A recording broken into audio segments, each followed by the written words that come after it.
ان کے جسموں پر دیبا اور اطلس کے سبز کپڑے ہوں گے اور انہیں چاندی کے کنگن پہنائے جائیں گے، اور ان کا پروردگار ان کو نہایت پاکیزہ مشروب پلائے گا، فرمائے گا یہ تمہارا صلہ ہے اور تمہاری محنت ہمارے ہاں مقبول ہوئی۔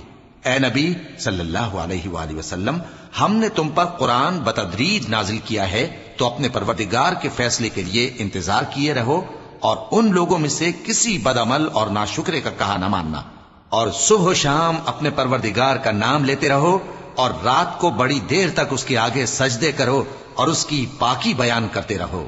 یہ لوگ دنیا کو دوست رکھتے ہیں اور قیامت کے بھاری دن کو پس پشت چھوڑے دیتے ہیں۔ ہم نے ان کو پیدا کیا اور ان کے جوڑ جوڑ کو مضبوط بنایا، اور اگر ہم چاہیں تو ان کے بدلے انہی کی طرح اور لوگ لے آئیں۔